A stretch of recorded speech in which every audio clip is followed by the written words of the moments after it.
नमस्कार गायत्री। और अपने सभी नमस्कार नमस्कार। दोस्तों और सभी देखने वालों को भी मेरा बहुत बहुत नमस्कार।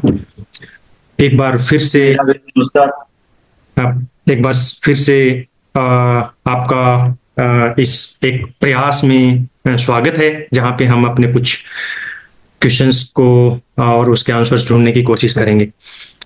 तो जैसा कि हमने पिछले डिस्कशन में भी इस पॉइंट के ऊपर बात की कि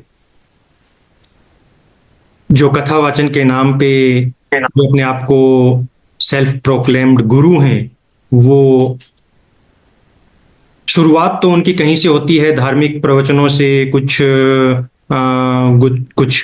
कथाओं के कहने से, छोटे छोटे प्रोग्राम्स में से। बट धीरे धीरे उनकी पावर इतनी बढ़ती चली जाती है कि वो अपने आप को गॉड जो है डिक्लेयर करने लग जाते हैं, और फिर वो पीपल्स के लाइफ को डिसाइड करते हैं, इवन समाज की एक दिशा को निर्धारित करने लग जाते हैं। और कई बार वो काफी पेनफुल भी हो जाता है, जैसा कि अभी हमने रिसेंटली देखा जो हाथरस में हुआ। It was really painful event जो हुआ, वो दर्दनाक था। सवाल उठता है कि बिल्कुल। ये कहाँ से शुरू हो गई, ये ऐसी स्ट्रक्चर, ये ऐसी व्यवस्था कहाँ से शुरू हो गई? और क्या ये एक अपनी सीमाओं से ऊपर जा रही है, या फिर जो कुछ हो रहा है वो सही है और यही होता हो आया है अपने समाज में? आप इसके बारे में थोड़ा सा प्रकाश डालिए। जो लास्ट पंक्ति आपने कही कि हमेशा से होता आया है, तो देखिए कोई भी चीज हमेशा, हमने लास्ट बार भी डिस्कस किया था कि परिवर्तन ही सनातन है। तो हमेशा से कोई ऐसी चीज नहीं है जो होती आई है और बिना चेंज के, बिना किसी चेंज के वैसी ही चली जा रही है। और वैसी जो चीजें चली जा रही हैं वो सिर्फ वो यूनिवर्सल या सनातन नियम है जिनके बिना अस्तित्व ही समाप्त हो जाएगा, जो हमने लास्ट टाइम भी डिस्कस किया था। या तो ये जितनी भी व्यवस्थाएं समाज के अंदर हो, देश के अंदर हो, विश्व के अंदर हो, जो मनुष्यों द्वारा बनाई गई हैं, ये इसमें से किसी भी व्यवस्था को आप सनातन नहीं बोल सकते। एक समय हम पत्थर के औजार बनाते थे, फिर धीरे धीरे मेटल पर आए। आज की डेट में आप देख सकते हैं कि तरह तरह के हमारे पास संसाधन है, हम एलॉयज बना सकते हैं। तो ये विकास का क्रम चलता रहता है। हमने हम्म। पिछली बार जो चर्चा की थी उसमें एक पॉइंट ये आया था कि ये जो लोग परेशान होते हैं, तो उनको, हमें गुरु की जरूरत क्यों है, हमें किसी कथा वाचन में जाने की जरूरत क्यों है, प्रवचन में जाने की जरूरत क्यों है, इस पर विचार करना ज्यादा जरूरी है।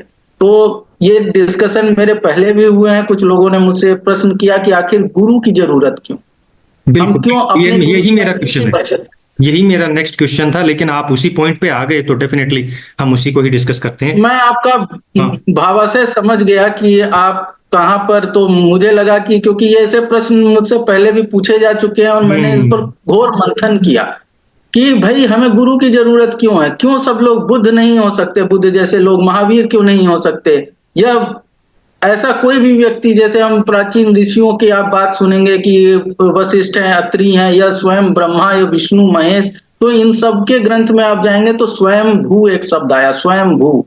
स्वयं हम्म। भू मतलब स्वयं उत्पन्न होने वाला, जो हम्म। अपनी इच्छा से उत्पन्न हुआ, उसे कोई बनाने वाला, उत्पन्न करने वाला नहीं है।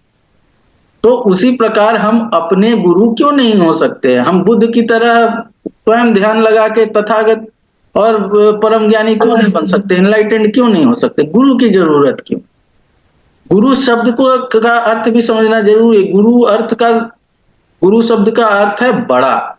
बड़ा किस रूप में? तो बड़ा आपसे ज्ञान में, आपसे व्यय में, आपसे अनुभव में, जो हर रूप में आपसे बड़ा है, वो आपका गुरु हो सकता है। माता पिता हमसे इस संसार में अनुभव में हमसे बड़े होते हैं, उम्र में हमसे बड़े होते हैं, उन्होंने ज्यादा समय यहाँ व्यतीत किया होता है, तो वो हमारे प्रथम गुरु हो जाते हैं बाय डिफॉल्ट। आप उसमें आपका कोई सिलेक्शन प्रोसेस काम नहीं करता, क्योंकि आप सेलेक्ट कर ही नहीं सकते, आप उस स्थिति में नहीं होते कि आप कुछ सेलेक्ट करेंगे। तो वो आपको सिखाते हैं, बताते देखो, हैं जी। डेफिनेटली डेफिनेटली आपने प्रथम गुरु की बात की, अपने माता पिता प्रथम गुरु हैं। फिर हम ये कहें कि गुरु जो है वो गुरु का मतलब ही बड़ा है, और जहाँ तक अलग अलग अर्थ बताते हैं, जो अंधेरे को मिटाता है वो गुरु है, और यानी कि अज्ञानता को दूर करता है वो है। और तो हमें इन गुरुओं को ढूंढने की जरूरत क्यों पड़ जाती है? क्यों समाज जो है वो इनके पीछे दौड़ने लग जाता है? क्यों इतना अंधानुकरण करता है कि वो, जैसे कि ये इंसिडेंट हुआ हाथरस वाला, हैरान हो गया ये जान के कि भीड़ इसलिए भागी क्योंकि उसकी गाड़ी के टायरों की धूल लेनी थी उनको। तो ये इतना इतना अंधविश्वास कैसे बैठ जाता है कि बस अब यही है वो इंसान जो बस हमारी तो नैया पार लगाएगा? कि ये क्या कमजोरी है इंसान के अंदर?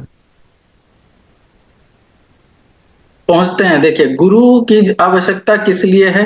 ज्ञान के लिए है। हम्म। अब आप मान लीजिए, कहीं पहले तो गूगल मैप की व्यवस्था नहीं थी। हम्म।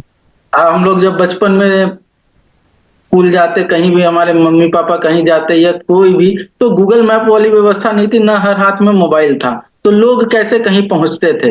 वो किसी व्यक्ति से जो उसी जगह का हो या वहां पर खड़ा दिख जाए, घूमता फिरता दिख जाए, उससे पूछ लेते थे कि भाई मुझे फलान जगह जाना है, कि किस ओर से जाना होगा। अभी भी हम वो काम करते हैं। जब हम्म। मैप कभी कभी फेल हो जाता है या आउट ऑफ नेटवर्क जगह में हम पहुंच जाते हैं, तो वो क्या है? एक गाइडेंस है। तो बिल्कुल। वहां पर वो भी आप उसको एक गुरु के रूप में ले सकते हैं कि वो व्यक्ति उस जगह को या उस दिशा को आपसे बेटर जानता है, और आप उससे पूछ लेते हैं कि हाँ भाई ऐसे जाना है। लेकिन वो व्यक्ति प्रत्युत्तर में आपसे नहीं पूछता कि आप कौन हैं, कहाँ जा रहे हैं, किस लिए जा रहे हैं, कहाँ से आए हैं। तो यही स्थिति होती है जब हम एट रैंडम किसी गुरु के पास पहुंचते हैं और उसके पास हम अपना सवाल रखते हैं। तो वो बस उस सवाल का जो अपने हिसाब से बेस्ट जवाब जानता है यही देने की कोशिश करेगा। उसको ये नहीं पता होता कि वो सवाल का स्रोत क्या है, क्यों आपके मन में वो प्रश्न आया। कोई भी प्रश्न किसी के मन में अकारण नहीं आता। हम्म। या तो वो विचार करता होता है, तब उसके मन में वो प्रश्न आता है, या उसने कोई चीज देखी, जैसे हाथरस की घटना देखी आपने, और आपके मन में प्रश्न उठा कि उस टायर की रज लेने के लिए ऐसा क्या पागलपन कि अपना जान ही गंवा दे लोग। हम्म।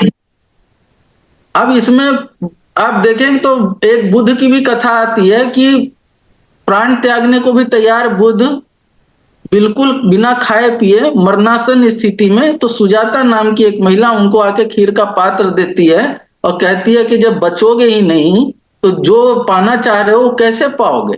तो हम्म। उन्होंने सुजाता की इस बात को भी गुरुवाणी की तरह लिया कि हम्म। कितनी बड़ी बात कह दी कि जब मैं ही नहीं रहूंगा तो जो सत्य पाने निकला हूं, जो खोजना चाह रहा हूं, कैसे करूंगा। और उन्होंने वो खीर खाई और फिर उन्होंने ये अपना जो तरीका था ये चेंज किया। तो ये चीज हम कब समझेंगे? हर आदमी के अंदर जो बुद्ध, बुद्ध कोई एक उपाधि है, बुद्ध कोई नाम नहीं है। बुद्ध एक उपाधि, एक बोध हो जाना, किसी बात का चेत हो जाना। तो हम कब चेतेंगे? हम्म। हम कब ये बात समझेंगे कि हम जो कर रहे हैं वो एक तरह का पागलपन है, एक उन्माद है। और वो इस उसमें कहीं ना कहीं जो हमारी शिक्षा व्यवस्था है, हमारी सामाजिक व्यवस्था है, वो भी कहीं ना कहीं जिम्मेदार है। और हम उस व्यवस्था में जीने के लिए, रहने के लिए आज के समय में बाध्य कर दिए गए। आप इस व्यवस्था से अलग अपना सेटअप बनाने की कोशिश करते हैं, आपको इतना स्ट्रगल है, इतना स्ट्रगल है कि बहुत लोग टूट जाते हैं, क्योंकि वो देखते हैं कि अब मेरे पास कुछ बचा ही नहीं करने को, अब मैं क्या करूं। और वो हताशा निराशा में पहुंच जाते हैं, और ऐसी स्थिति में फिर वो किसी न किसी गुरु, किसी न किसी सहारे की तलाश में जाते हैं। लेकिन आप समझिए कि जब आप हताशा की स्थिति में है, निराशा की स्थिति में है, तो एक तिनका भी आपका सहारा बन जाता है। आप सोचते चलो यही हमें उबार लेगा, लेकिन वो वास्तविक उबार नहीं हो सकता, वो आपको उबार ही नहीं सकता। तो हाँ, जब तक हम चेतना की स्थिति में नहीं रहेंगे, बोध की स्थिति में नहीं रहेंगे, हम सही गुरु को ढूंढेंगे कैसे? और आज जो भी लोग ऐसे जगह में जाते हैं, वो ऐसी, वे सारे ऐसी परिस्थिति के मारे हुए हैं, कहीं ना कहीं वे त्रस्त हैं, ग्रस्त हैं। उसमें से आपको अगर 0.1% या 0.01% भी ऐसा व्यक्ति मिल जाए जो ज्ञान की इच्छा में, जिज्ञासा में वहां गया हो, तो आप उसको विरला मानेंगे। क्यों? क्योंकि वहां हर व्यक्ति किसी न किसी समस्या का समाधान पाने, मन को शांति पहुंचाने इसलिए ही जा रहा है। हाँ, तो आपने एक यही। थ्री इडियट्स मूवी का छोटा सा एग्जांपल मैं लेना चाहूंगा कि वहां पर जो वहां के डीन है या जो भी हैं जिनको वीरू सहस्त्रबुद्धे कहा जाता है, वो एक स्ट्रिक्ट किस्म के टीचर दिखाए गए वहां पर, लेकिन उनको क्लास में बैठा के पढ़ा रहा है कौन? तो वहां का जो हीरो आमिर खान हीरो है, वो उनको एक सवाल दे देता है, 2 शब्द लिख देता है, कहता है कि 30 सेकंड आपके पास ढूंढिए। और हर व्यक्ति जितने भी किताबें पढ़ने लगता है, वहां डीन सर भी 2-2 किताब पढ़ने लगते हैं, किसी को वो शब्द 30 सेकंड में नहीं मिलता, और वो लास्ट में बताता है कि बड़े लाइटर मोड में कि ये तो मेरे दोस्तों का नाम है, और वो डीन सर उसको डांटते हैं कि यही करने के लिए हम यहाँ बकवास करने के लिए तुमको बताएं। तो उसने क्या कहा? उसने एक यही बात कही कि मैं आपको यहाँ ये बताना चाह रहा हूं कि पढ़ाते कैसे हैं, क्या पढ़ाना है वो आप मुझसे बेहतर जानते हैं, लेकिन पढ़ाते कैसे हैं ये आपको थोड़ा सीखने की जरूरत है, और मैं अपने कमजोर स्टूडेंट का हाथ कभी नहीं छोड़ता। तो एक गुरु का यही काम है कि वो आपको आपके सवालों के ये सिर्फ जवाब ना दे दे, ये बता दे कि सवालों का जवाब ढूंढते कैसे हैं। बिल्कुल बिल्कुल, देखो, गुरु की क्वालिटी वही है जहां पे वो सवालों के जवाब खुद ढूंढने की योग्यता दे दे। जहां पे जैसे इसीलिए तो गुरु को पारस के साथ कंपेयर किया। गुरु कबीर का कोई दोहा भी है जिसमें वो कहते हैं कि पारस जो है ना, जैसे लोहे को अपना वो सोना बना देता है, ये गुरु तो उससे भी उत्तम है। कैसे? क्योंकि गुरु तो अपने शिष्य को गुरु ही बना देता है, यानी वो अपने जैसा बना देता है। तो उसकी क्वालिटीज तो बहुत ही ऊपर बताई गई हैं, और बहुत महिमा मंडन तो हुआ ही हुआ है, और उसमें कोई दोहराई भी नहीं है, और होना भी चाहिए। गुरु का पद ही ऐसा है। लेकिन जो सवाल जो मैं कह रहा था कि क्या कमजोरी है एक इंसान की जिसको ये गुरु लोग, तथाकथित गुरु लोग, मैं किसी सच्चे गुरु के ऊपर नहीं कमेंट कर रहा हूं, अपना डिस्कशन किसी सच्चे गुरु पे है भी नहीं। मैं मानता हूं कि इस देश के अंदर अभी भी सैकड़ों ही नहीं, हजारों के अंदर सच्चे गुरु भी हैं।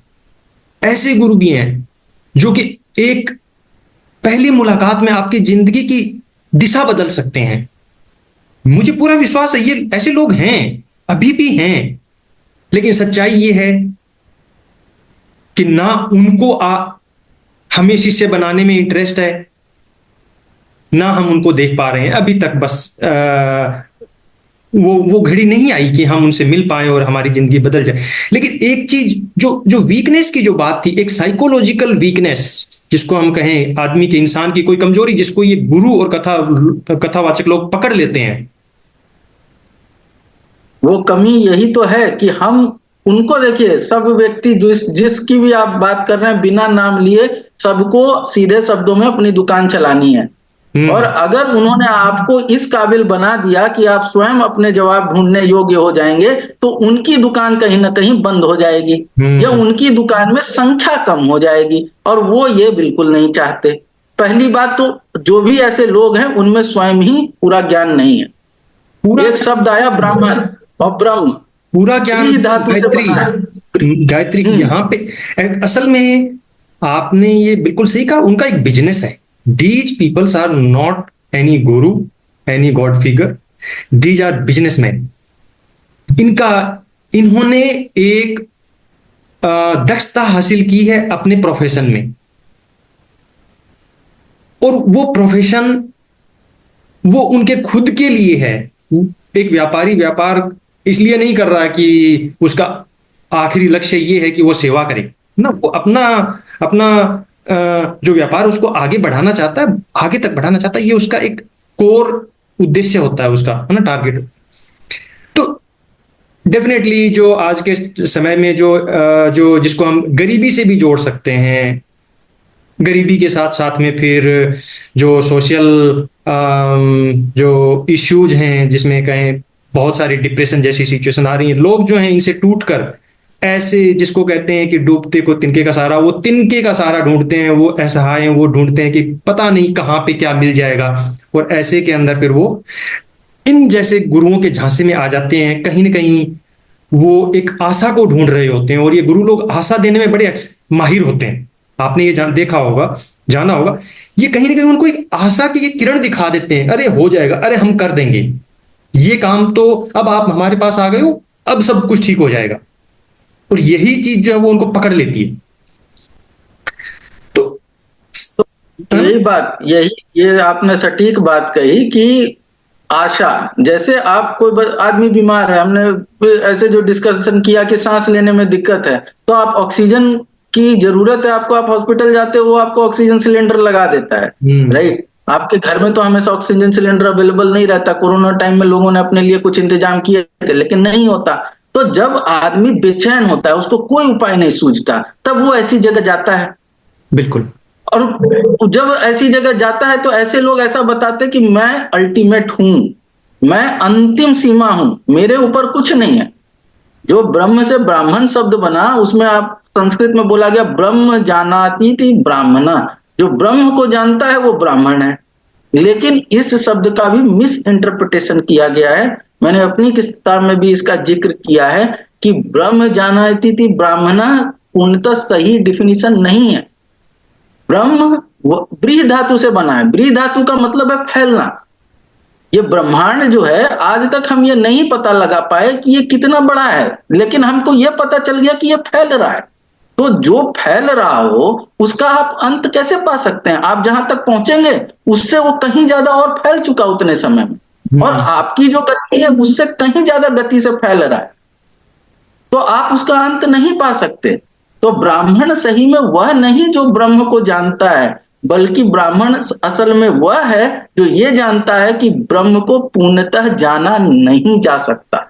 क्योंकि जब हम अनंतता की बात करते हैं, इनफाइनाइट की बात करते हैं, तो आप उसके अंत तक पहुंच ही नहीं सकते, क्योंकि उसका कोई अंत ही नहीं है। एक छोटा सर्कल बनाइए या एक बड़ा सर्कल बनाइए, आप उसका स्टार्टिंग पॉइंट और एंड पॉइंट डिफाइन कर सकते हैं? नहीं। नहीं डिफाइन कर सकते हैं। और जो असली गुरु होता है, वो अभी के जो गुरु हैं वो बोलेंगे ये स्टार्टिंग है, मैं जो बता रहा हूं यही स्टार्टिंग है, और ये यहां आके नहीं होता है। लेकिन जो असली गुरु है वो आपको ये ज्ञान देगा कि एक सर्कल में, एक गोल मंडलाकार में कोई शुरुआत और अंत का गणित नहीं होता। इसमें कोई शुरुआत और कोई अंत नहीं है। जिस पॉइंट को पकड़ के तुम स्टार्ट करोगे वही तुम्हारे लिए स्टार्टिंग पॉइंट है। और इस पर जो आपको गुरु का श्लोक आया, अखंड मंडलाकारम याप्तम येन चराचरम तत्पदम दर्शितम येन तस्मै श्री गुरुवे नमः। ये जो अखंड अखंड मंडलाकार, मतलब बिना ब्रेक के जो सर्कल आकार, ये संपूर्ण ब्रह्मांड में चर अचर में जो व्याप्त है, व्याप्तेन, वो हमारे हृदय में स्थित ज्ञान का प्रकाश बने, और हम ऐसे गुरु को प्रणाम करते हैं। मतलब जो हमने इनिशियल डिस्कशन किया कि गुरु वो जो आपके अंदर ये शक्ति या सामर्थ्य प्रदान कर दे, आप स्वयं अपना गुरु बन सके और स्वयं अपने प्रश्नों के उत्तर पा सकें, क्योंकि ज्ञान का कहीं अंत नहीं है। और जो गुरु ये कह दे मैं जो बता दिया यही अल्टीमेट, वो तो गुरु ही नहीं हो सकता। ये बहुत आप मेरे सवाल पे ही आ गए हो। ये बहुत ही इंपॉर्टेंट क्वेश्चन बनता है इस टाइम में कि हर कोई कह रहा है कि मैं गुरु हूं, हर कोई कह रहा है कि मैं सर्वज्ञानी हूं, और इवन गुरु ही नहीं, गुरु से बढ़ के अब तो वो गॉड तक पहुंच जाते हैं, मैं ही ईश्वर हूं, ये भी कह देते हैं। और ये मैं कोई बिरली बात नहीं बता रहा। बहुत सारे गुरु लोग जो हैं वो अपने आप को परमेश्वर के पद पे, भगवान की जगह पे बिठा रहे हैं और कह रहे हैं मेरी पूजा करो, ये खुद कह रहे हैं। ऐसे में सवाल बहुत एक कॉमन सवाल बन जाता है गायत्री। यहाँ पे आपने वैसे उसका पार्शियली आंसर दे भी दिया है, लेकिन ये इंपॉर्टेंट क्वेश्चन है यहाँ पे। हाँ, आप जानते हैं, आपने बहुत अध्ययन किया, आपने मनन किया है इन सवालों पे कि कैसे पहचाना जाए एक गुरु को, लेकिन शायद इसके ऊपर हमें पब्लिक डोमेन में थोड़ी बात लानी होगी और उसको सामने रखना पड़ेगा कि एक आम आदमी कैसे जाने कि ये योग्य गुरु है या ये एक, क्योंकि यहां पे एक फर्क जानने की बहुत जरूरत है। गुरु और कथावाचक में फर्क जानने की जरूरत है। कथावाचक एक नाटककार से ज्यादा नहीं मानता मैं उसको। वो एक रामलीला की तरह अपना एक ऑर्केस्ट्रा लेके चल रहा है, और वो उसके पास म्यूजिकल सिस्टम है, उसके पास में कुछ अपनी रटी रटाई बातें हैं, वो कथावाचक है। ये जब वो कथावाचक अपनी सीमाओं को लांघते हुए गुरु के पद को ग्रहण करने लग जाता है तो वो खतरनाक बन जाता है, क्योंकि गुरु एक बहुत बड़ा पद होता है और हमारे शास्त्रों ने गुरु को परमेश्वर के पद पे के समा के योग्य बता दिया है, उसके साथ में बिठा दिया है उसको, तो बहुत बड़ा पद हो जाता है गुरु किसी को मान लेना। मैं इसी बात के ऊपर थोड़ा सा पहले विचार भी कर रहा था। इंसान, साधारण इंसान शायद शुरू में जानता भी नहीं है कि जिसको मैं गुरु मान रहा हूं वो मेरी जिंदगी में कितनी बड़ी जगह ले लेगा। वो लगता है कि ठीक है, गुरु ने एक मंत्र दे दिया, मुझे सुबह इसको एक बार पढ़ना है, मुझे उसको एक बार नमन करना है, साल में 2 साल में कभी जाके उसके एक बार दर्शन कर लूंगा, यही तो है, ज्यादा बर्डन थोड़ी आ रहा है। लेकिन धीरे धीरे वो गुरु उसकी जिंदगी में इस तरीके से बैठ जाता है कि वो डिसाइड करने लगता है कि उसको किधर मुंह करके उठना है, किधर पैर करके सोना है, किधर किस बच्चे से कैसे बिहेव करना है और कैसे अपने परिवार को पालना है, क्या नौकरी कर। जब वो इस ग्रेन्युलर लेवल के ऊपर आपकी लाइफ को डिसाइड करने लग जाए तो समझो कि आप उसके दास बन चुके हो, उस गुरु के। आप उस गुरु के शिष्य ही नहीं रहे, आप you have surrendered your life to him. तो बहुत इंपॉर्टेंट हो जाता है जानना कि असल गुरु को कैसे पहचाने। ये बहुत इंपॉर्टेंट क्वेश्चन है गायत्री, और मैं चाहता हूं आप इसके ऊपर बिल्कुल, ये 5 मिनट जरूर बिल्कुल इसके ऊपर। इम्पोर्टेंट ही नहीं, बहुत डीप और गहरा प्रश्न है कि आखिर हम पहचानेंगे कैसे कि गुरु कौन है। तो पहले आपको एक चीज समझनी पड़ेगी कि हम ऐसी व्यवस्था में हैं जहां शुरू से आप आज पूछ रहे हैं सवाल, तर्क कर रहे हैं, मैंने कोई उत्तर दिया, और अगर आप उसको आंख बंद करके मान ले रहे हैं तो यही गलती शुरू हो जाती है। हमें बचपन से ही कुछ चीजें बता दी जाती है, लेकिन हम पलट के कभी सवाल नहीं पूछते कि ऐसा ही क्यों। हम ये मान लेते हैं कि आगे वाला सर्व सक्षम है, सर्वज्ञानी, जो बता रहा है वो सही ही बता रहा होगा।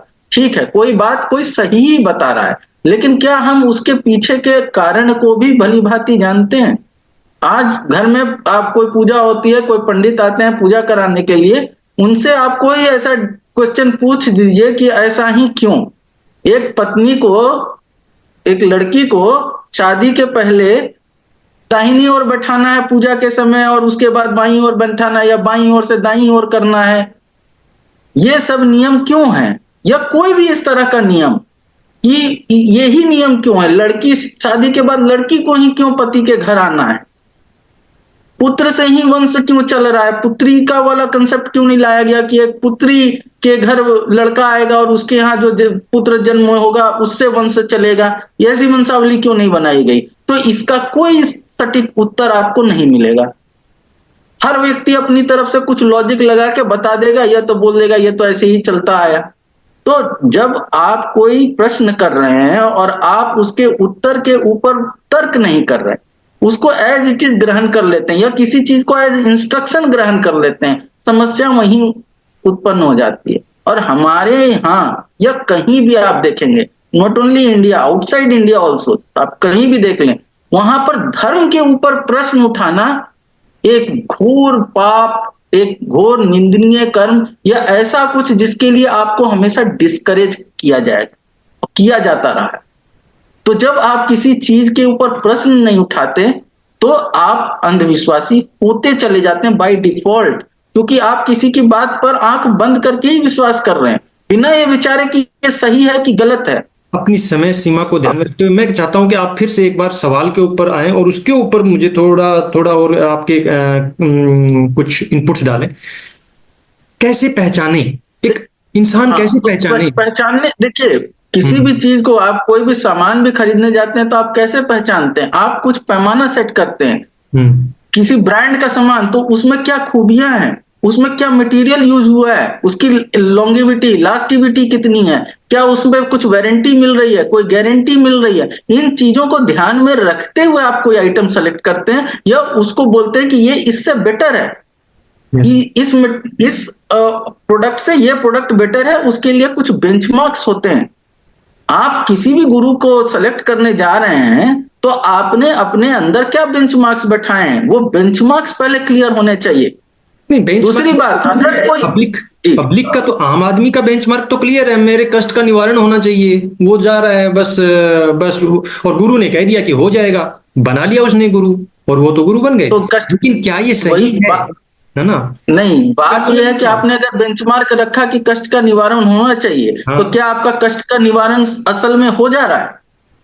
देखो ये एक ऐसा सिचुएशन, ये कहूंगा कि आदमी जो है ना वो साइकोलॉजिकली ऐसा कॉम्प्लेक्स है कि वो सब कुछ देख रहा है, लेकिन जहां एक बार विश्वास हो गया, वो जैसे आंख मूंद लेता है। उसको आप कहोगे कि तू देख, देख तेरी जिंदगी के अंदर अभी भी कष्ट, वही कष्ट अभी भी हैं, लेकिन वो कहेगा नहीं नहीं नहीं नहीं, मैं तो मेरे गुरुजी ही बचाएंगे मुझे, और मेरे गुरुजी से यदि मैं अलग हो गया तो मेरा तो, मैं तो गया, डूब गया मैं तो।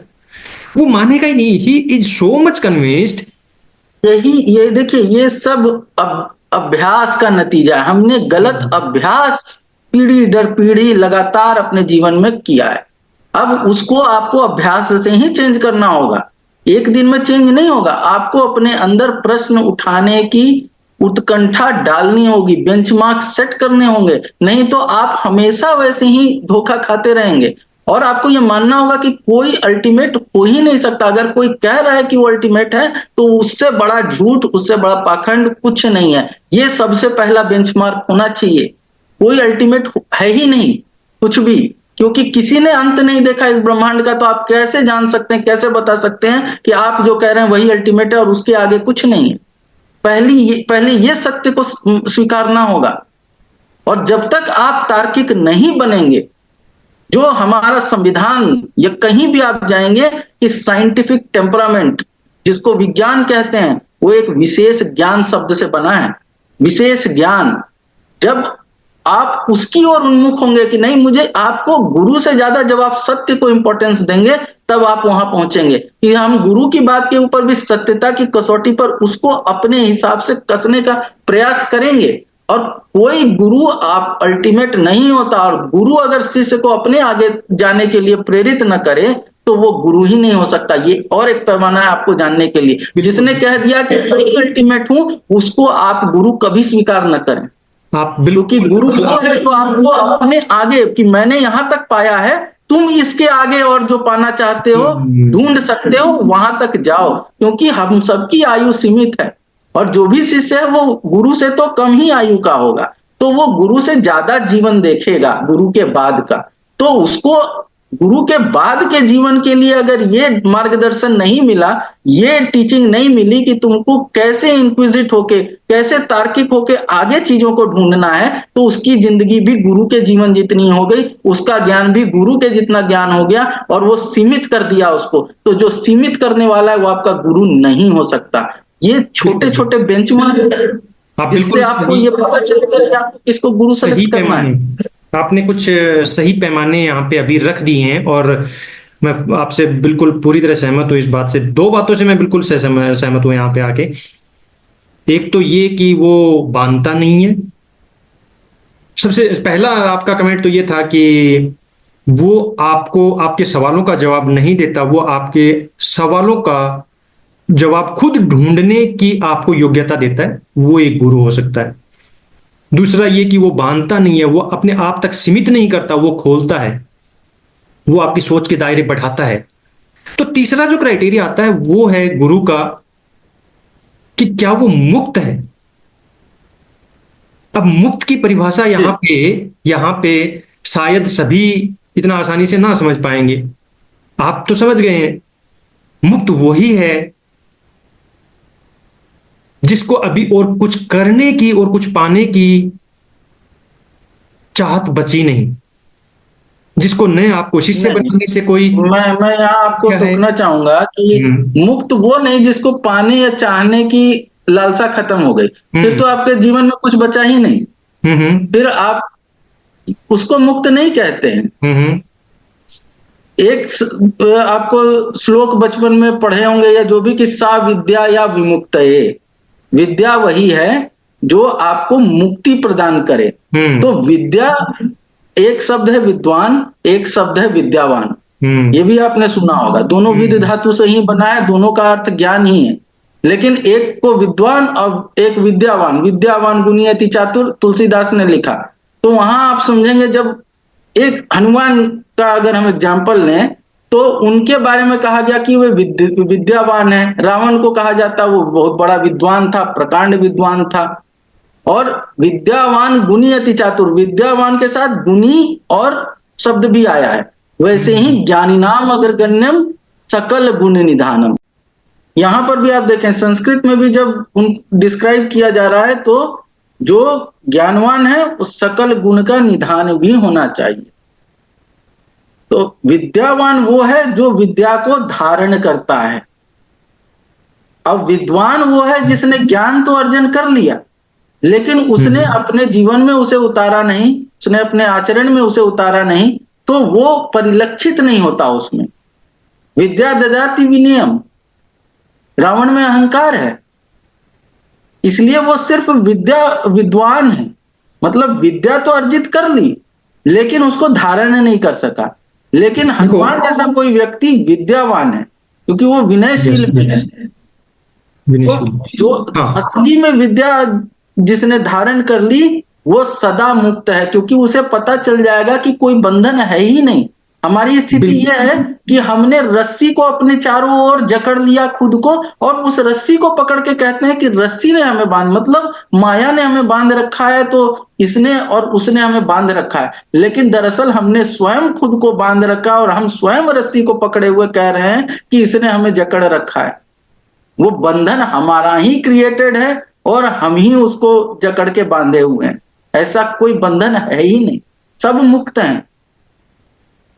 यस, बहुत ही मुक्ति के विषय पर आपने बहुत ही उदाहरण के साथ में जो बताया, हनुमान जी और रावण के बीच में दोनों ज्ञानी हैं लेकिन एक मुक्त है और एक नहीं है। मेरा मानना जो है वो यहीं पे आ जाता है कि ज्ञान ही मुक्त करता है, और मुक्त इससे ही नहीं कि बस कोई चाहत नहीं है, पाने का जो आशय है वो चेंज हो जाता है। एक अभी हमें क्या, हमें ये पता नहीं, हमको लगता है कि हम ये संचित कर लें, हम वो संचित कर लें, लेकिन हर व्यक्ति, हर कोई को बताया जाता है, जो शमशान ज्ञान कहा गया कि आप आए खाली हाथ थे, आप जाएंगे भी खाली हाथ, कुछ साथ लेके नहीं जाना है। ज्ञान आपको ये बोध करा देता है कि अर्जन से कोई लाभ नहीं है। तो बिल्कुल बिल्कुल साईं इतना कीजिए, जामे कुटुंब समय, मैं भी भूखा ना रहूं साधु ना भूखा जाए। तो जितने में आपका काम चलता है वो कीजिए, बाकी आप परमार्थ के लिए लगा रहे हैं, उससे जो आप अर्जित करेंगे वो असली धन है। आत्म संतुष्टि, वो एक खुशी जो ब्लड डोनेट करके मिलती है, किसी गरीब की मदद करके मिलती है, वो खुशी आप खुद के लिए अर्जित करके कितना भी कर लें नहीं पा सकते। तो ज्ञान आपको उस ओर उन्मुख कर देता है, आपके दायरे को बड़ा कर देता है। और यही है कि पर स्वार्थ से परमार्थ की ओर जो आप बढ़ गए, स्वार्थ के जो सर्कल से आप परमार्थ के विस्तृत धरातल में जो प्रवेश कर गए, वही ज्ञान है और वही मुक्ति है, जो आपको अपने के बंधन से बाहर निकाल दे। और यही काम गुरु का है, जो आपको बता दे कि संभावनाएं असीम है, ज्ञान असीम है, मैं इन्हें यहां तक पाया, तुम इस लेवल को क्रॉस कर इसके आगे निकल जाओ, इसके बाहर निकल जाओ। वही सच्चा गुरु है और वही सच्चा ज्ञान। बिल्कुल बिल्कुल गायत्री। सो यहाँ पे हम बहुत जो अहम सवाल था उसका जवाब बिल्कुल हम पहुंच ही गए हैं वहां तक कि गुरु के अंदर कुछ विशेष लक्षण होने, कुछ गुण होने चाहिए, और उन्हीं के आधार पैमाने पर हमको ये भी देखना चाहिए कि क्या वो हमारे गुरु के अंदर, हमारा गुरु पैमाने पे सही बैठता भी है कि नहीं है। और उसके बाद ही हम अपना इतना बड़ा फैसला, इसको एक छोटा फैसला ना लें कि ठीक है और मान रहे हैं मैं भी मान लेता हूँ। गुरु मीन्स हम हमारे ऑफिस के अंदर अपने बॉस के लिए बहुत सेंसिटिव होते हैं। If he speaks something that we don't like, हम ऑफेंडेड फील करते हैं, लेकिन हम ये नहीं जानते कि गुरु बॉस जो है वो तो चलो ऑफिस के कुछ आवर्स डिसाइड कर रहा है, लेकिन गुरु तो हमारे पल पल को जीने और इवन दिन रात सोने जागने और जन्म मरण सब तक को डिसाइड कर देता है। इसलिए एक बहुत अहम विषय है जिसके ऊपर हमें विचार करना चाहिए। और मुक्ति जैसा जो सब्जेक्ट है, ये तो अपने आप में बहुत ये बड़ा बहुत डिस्कशन हो वास्ट सकता है टॉपिक इसके है। ऊपर। मैंने आपको बहुत नटसेल में हाँ, बताया कि एक बिल्कुल, हिंट बिल्कुल। दिया आपको, तो और इस पे हम लोग फिर विस्तार से चर्चा करेंगे। बिल्कुल, समय बिल्कुल, को हम इसके ध्यान में ऊपर रखते विस्तार हुए से अब इसको बिल्कुल के लिए रखेंगे। विराम देते हैं, और बहुत आज के बहुत लिए धन्यवाद आपका। हम लोग फिर आपका जुड़ेंगे। जी बहुत बहुत धन्यवाद। धन्यवाद। Thank you. बाय।